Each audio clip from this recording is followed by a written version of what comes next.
when longtime sponsor, Banque Populaire, dropped new mum, Clarisse Kramer, for this year's Vendée Globe. Her white knight turned out to be Brit super sailor Alex Thompson, and new sponsor, Adelaide Sailing. Here is the latest report on her build-up to November's race around the world.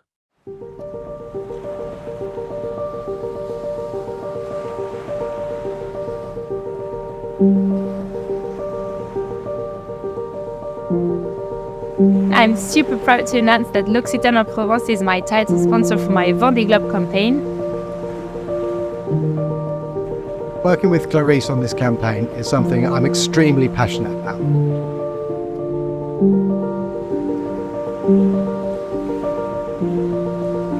We as a team will get to know the boat and we'll start to develop it further once we spend some more time with it.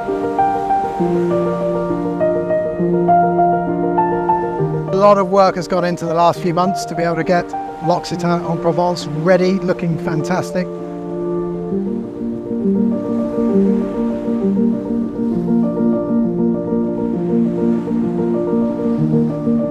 Bon, on est vraiment hyper contents, c'était un peu inespéré de réussir à faire une belle course comme ça.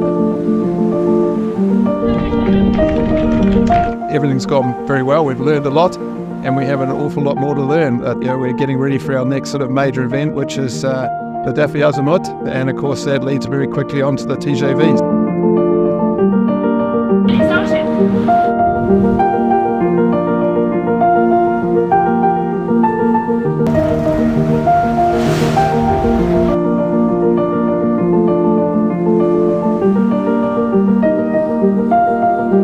On est au top là avec Alan, tout va bien à bord, on est retourné dans le top 10.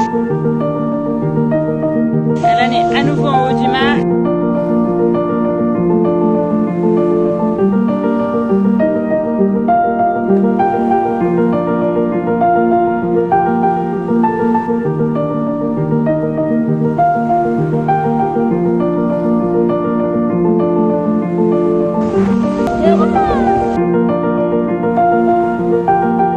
Moi j'ai un petit coup de mot pour le klaxon là.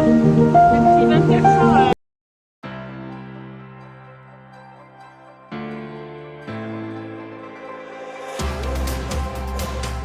This is your weekly Global Sailing Highlights show, The World on Water, February 2nd, 2024.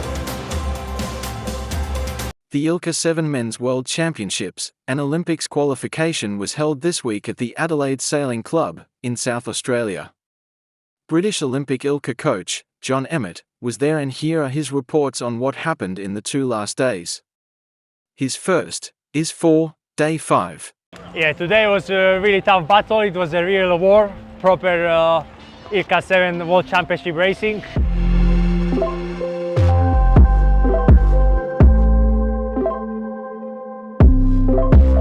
First beat 18-19 minutes for the leaders. So the legs were hurting because the last couple of years generally the racing has been getting smaller and smaller compared to the past. So I guess we need to get used to that again to feel the pain and endure it for long enough. Yeah, it was like kind of a horse racing start and going on the left side, and it was the tricky part was to choose where to start. Second race, the boats who started on the committee end, they had immediately right pressure and right shift, and they managed to kind of roll over the fleet from the left. So we had to, I was on the left, so I had to push hard and suffer, and managed to finish that race. First one I won, which was really pleasing, and happy with the day overall. First race, I felt that how the sea breeze is kicking in, that the left side should be strong, and we are pushing on the left side also with a couple of hoses. Matt Wen was above us, and Luuc Elliott was below. And Matt, I think, managed to round first. And I was there in the batch, I was fourth, but it was open racing. We had, in the dam it was tricky because it was about who doesn't have the width, was able to kind of go a bit faster.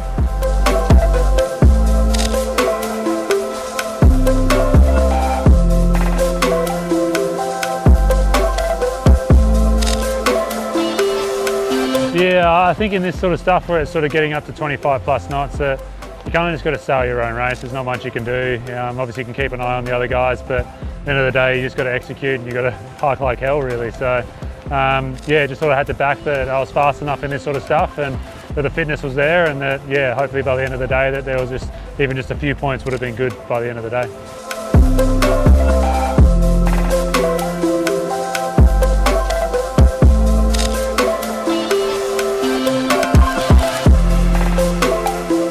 Yeah, so just missed out on the medal race by a couple points. That was the goal for the event, so a bit disappointed to not make it, especially after so many days of racing, just a few points, and you start thinking about all the missed opportunities. But yeah, such is life, and yeah. Well, obviously the Hague, the goal was to qualify, and didn't do that. But then I was lucky to qualify at the Pan Am Games. We had 2 spots for South America, and I was able to grab one. So that took a bit of pressure off for this Worlds. And yeah, but then if I get a spot here, then my spot at the Pan Am Games goes back to another country. So it's very good for the region, and it's looking like it's going to be that way. For me, this is my last World, so one more race of Laser Worlds, and tried to give it my best. Yeah. After the Olympics every time, but yeah, for sure this is yeah, especially days like today. It's so tiring. I'm too old for this. So day 5 was what we technically call a big day in the office. You can probably see from the sails behind me, it was fresh to frightening, but that means we have some really deserving winners. And the Olympic tickets, some of them are almost up for grabs now. None of those people searching for the world spot managed to make the medal race, but with just one more race to go, I think it's pretty clear that Chile and Guatemala at least have grabbed those 2 spots. That means that it goes down the regional qualification, so there's probably going to be some happy Brazilians, etc. today, and then there's 5 spots which will probably be decided on the basis of tomorrow's race. It's going to be a bit of a strange one.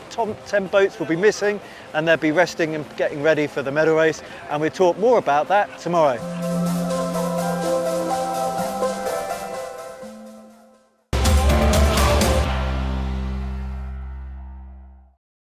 His first is for day 5. Luuc van Opzeeland of the Netherlands and Emma Wilson of Great Britain lead after the first races of the iQFOil World Championships on day 2. After losing the first day of racing to no wind, the second day proved long and more productive. The wind fluctuated between 10 and 15 knots, gusty at times. There was a change of race course during the day, moving from being in front of the marina to Papagayo Beach. Day number 2 here at the iQFOil Worlds 2024 in Lanzarote.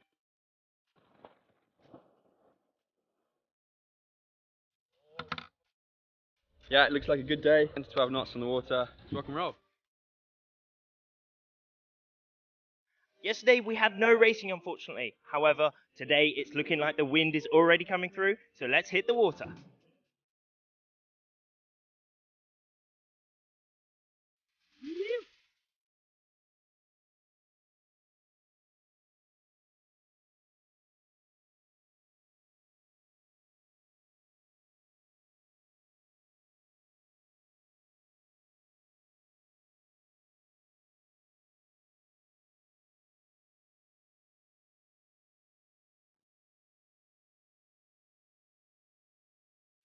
We're ending with an extremely successful day. 4 races complete for the men and 5 completed for the women. We have Emma Wilson dominating the women's fleet, counting 4 bullets to her name. In the men's fleet, we have a similar story, with Luuc van Opzeeland winning every single race he did. That's it for today, but course racing is planned for tomorrow, so we'll see you there.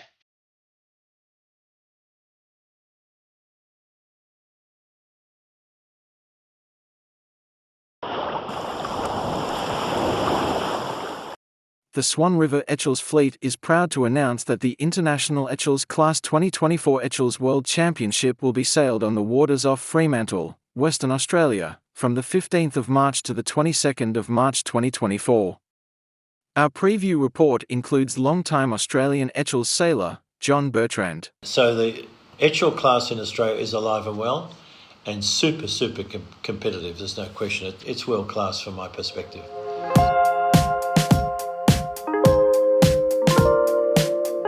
kind of interesting. We just completed the national championships on Sydney Harbour. We were 7th overall. We had an up and down regatta. We came in strong, silly errors, black flags, blah, blah, blah. Everyone has those stories, and then we came out strong in the final.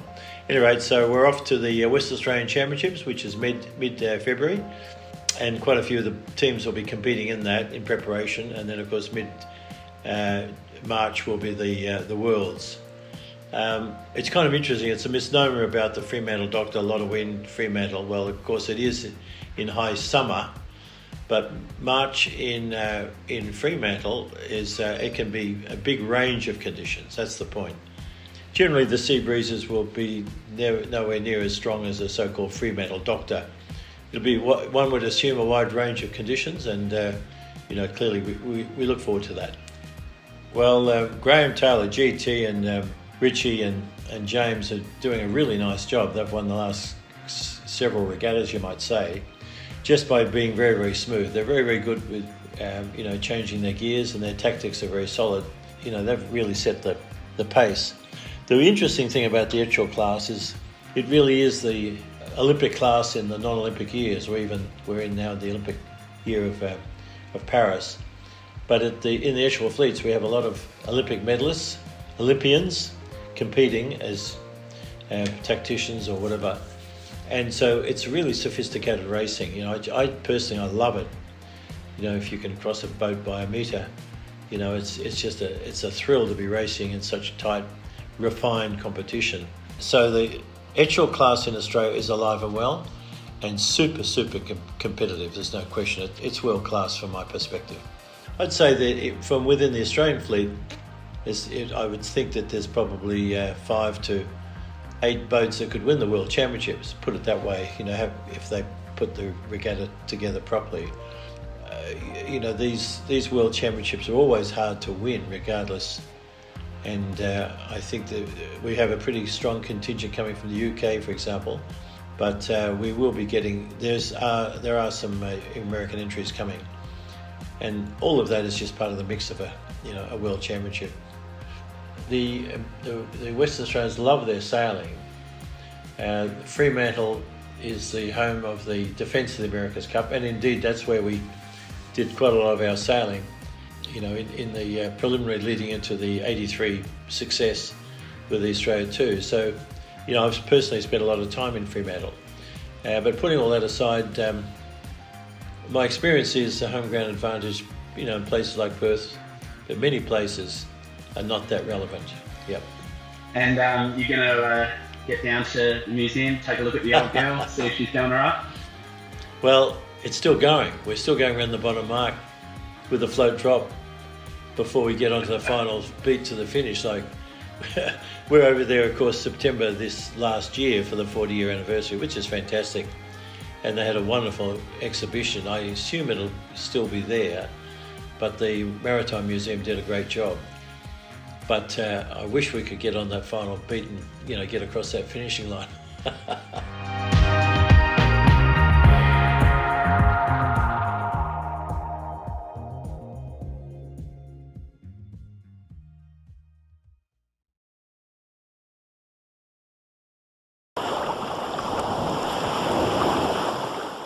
The Archaea Ultim Challenge race around the world has another boat stopping for repairs.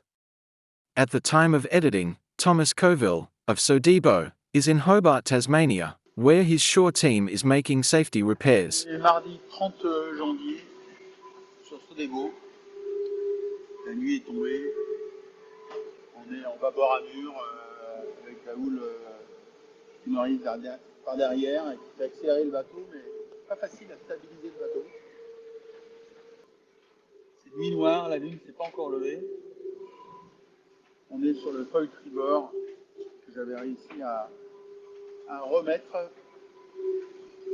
Pour autant, voilà, on va s'arrêter à Hobart en Tasmanie. Peut-être qu'on parlera plus tard exactement pourquoi. Mais c'est vrai que par rapport à la sécurité qui était engagée sur la plage avant, de ne plus avoir le filet bâbord,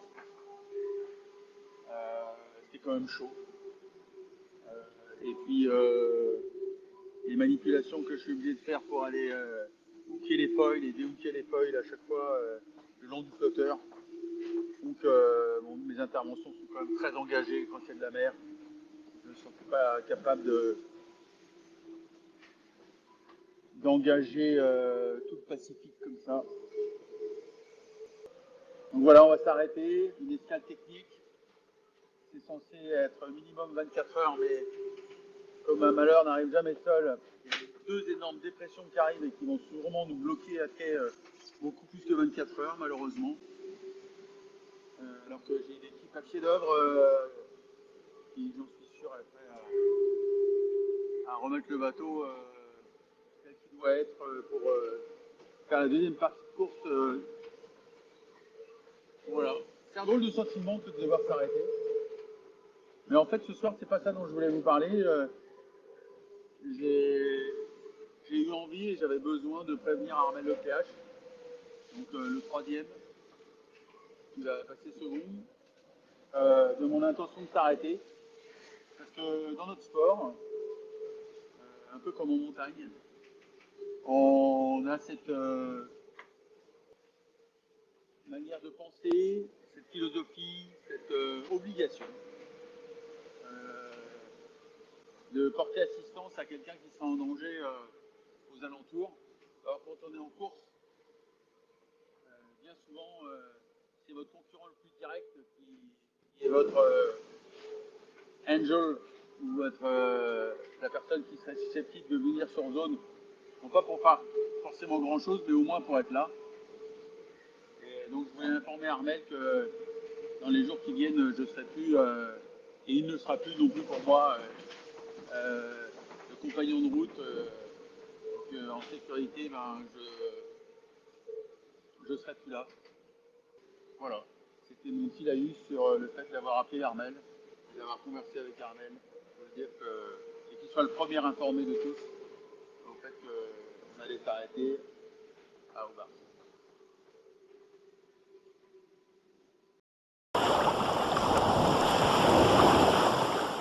Adelaide witnessed an exhilarating medal race on the final day of the Ilca 7 Men's World Championships. Australia's Matt Wone has clinched his second Ilca 7 World Championship in the last 12 months, after a strong week of sailing. Wone had a consistent event from start to finish, only once falling outside the top 6 in any given race, and finished with a dominant victory in the 10-boat medal race. The win sets Wone up for the Paris Olympics as he considers the potential of back-to-back Olympic gold medals. Yeah, I mean, obviously everybody's come off the back of 5 pretty large days, and today it's just one little last bit. But everybody's giving their all because it's the race time is about 20 minutes, where normally I have a target time of 50 minutes. So you cannot sit up for 1 second. You know, it's a real dash. You just give everything you've got. Try and get a good lane and out to the correct side. So it's quite an unforgiving race. There's absolutely no space. No one's giving any quarter. But it's good fun to do. It's something different. Yeah, so I was guaranteed a medal, and of course it always would have been a little bit annoying losing the second place, which I was coming into the medal race. But in the end of the day, my goal was to take a medal here, and then it would be a little bit stupid changing the goal during the regatta. So in the end, I was coming into today and knowing I would be happy with whatever result, which is kind of a good feeling going into the medal race.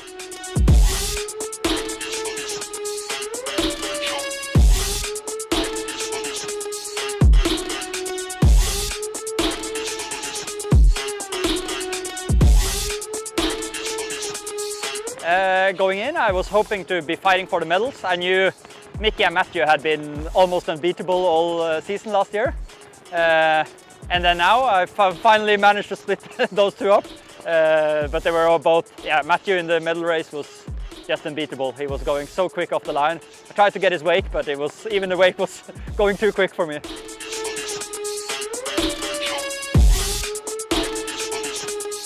Yeah, it's always pretty surreal this soon after the race, but yeah, it was certainly, I got a few tingles there during the race, especially when I ran at the first stop marking first, and yeah, I sort of figured that obviously couldn't go into cruise control, but that the job was almost half done then. Yeah, it's surreal. It's great. Yeah, to win a World Championship in itself is incredible, but to do it back to back and in the Olympic year as well, and have to do it quite close together too, makes it feel even more special. So I went around the women mark in 5th, coming down the first run. Managed to get just overlapped outside Herman, and I was thinking if I could break the overlap before the mark and get ahead of him, so I wouldn't have to give him room, that would be a pretty good outcome.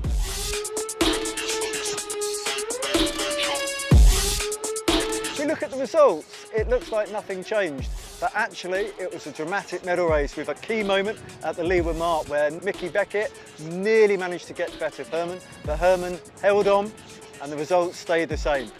Yeah, it was a very key moment when both me and Mickey were coming down to the bottom mark. I luckily got room for him just in the end, but it was a really close one, and had he gone the other way, I think I would have had a really hard time catching him up on the second upwind. Yeah, definitely a race-defining moment. I wasn't, the overlap as I needed to see it was directly behind my head, and I was at it's a windy day, it's quite hard to look around and see what needed to be seen. So I hailed protest, but I think the jury were in a good position to see it and they gave it the green flag. That was the only real incident of the race. I rounded just behind him, followed him out to the left, but there's not many passing lanes. It's quite a short, snappy little race, and so that's how it finished.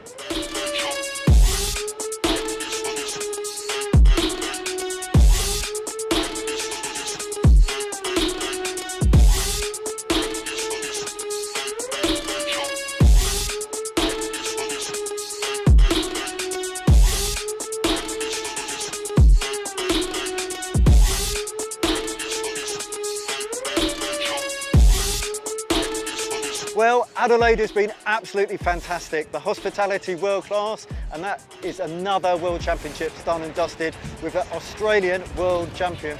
Matt Wern threw down the gauntlet, dominated the medal race to secure that gold in the Olympic year. Yeah, there's definitely a little bit more emotion in it.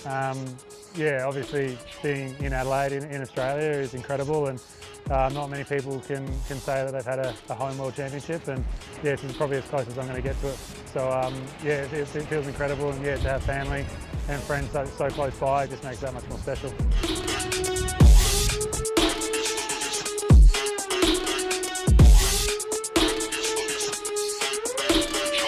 So it's Australia first, Norway second, GBR third, and once again it's the Olympic year, so these will undoubtedly be names to watch for the future. Thanks for joining us, and hopefully join us for the Masters Regatta, which kicks off next week.